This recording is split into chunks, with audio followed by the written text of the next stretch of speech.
नमस्कार।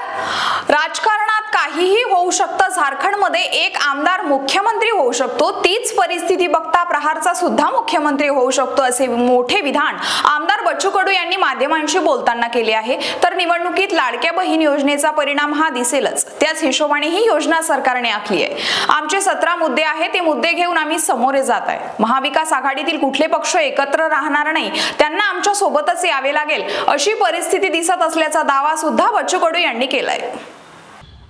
मला असं वाटतं त्याला विविध कारणं आहेत। त्या भागातला आता पुऱ्या अमरावती जिल्ह्यामध्ये अचलपूरचा टक्केवारी जास्त आहे, काही ठिकाणी ते कमी पण आहे। तिथले उमेदवार आणि तिथल्या सगळ्या एकंदरीत आपण पाहतो परिस्थिती पाहून ते वाढलेलं दिसतं। नेमका तो काँग्रेसचा किंवा भाजपचा आहे असं म्हणता येणार नाही, म्हणजे याचं काही वेगळं संशोधन करावं लागेल।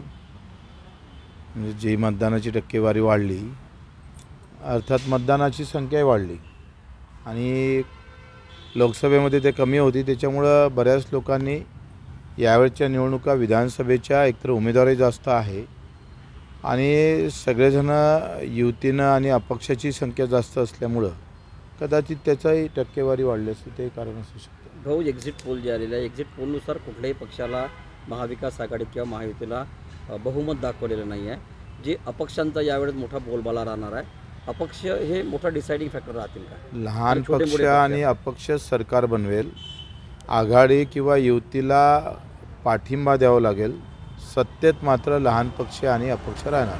बिहारचा मुख्यमंत्री होणार का? शक्यता आहे। झारखंडमध्ये एक आमदार जर मुख्यमंत्री होऊ शकतं तर इथं काय आहे, राजकारणात काही होऊ शकतं। प्रहारचं कोणतं नाव आहे पुढे? पाहू आता, ते वेळेवरचे विषय आहे।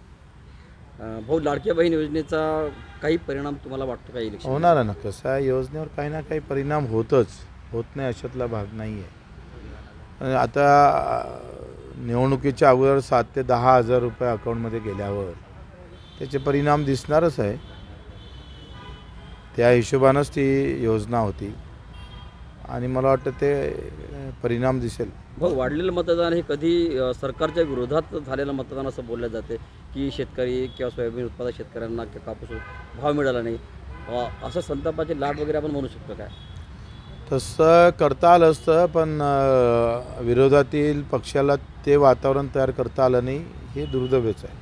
तसं वातावरण करण्यात ते अपयश ठरले। हो, तुम्ही म्हणताय की छोट्या पक्षाचं सरकार येईल। आपण जर पाहिलं तर महाराष्ट्रात तुम्ही शेतकऱ्याची बाजू सातत्यानं मांडताय।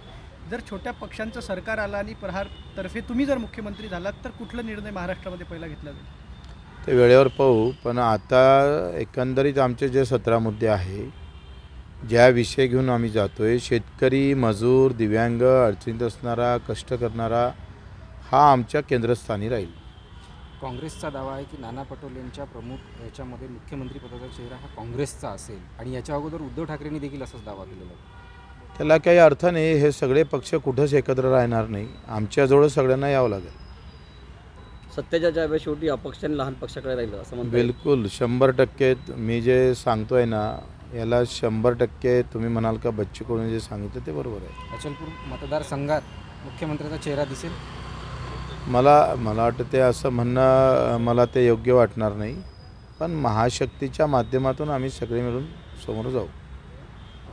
राज्यातील राजकीय घडामोडी व विविध क्षेत्रातील बातम्या पाहण्यासाठी आजच आमच्या जनविकास न्यूज चॅनलला सबस्क्राईब करा।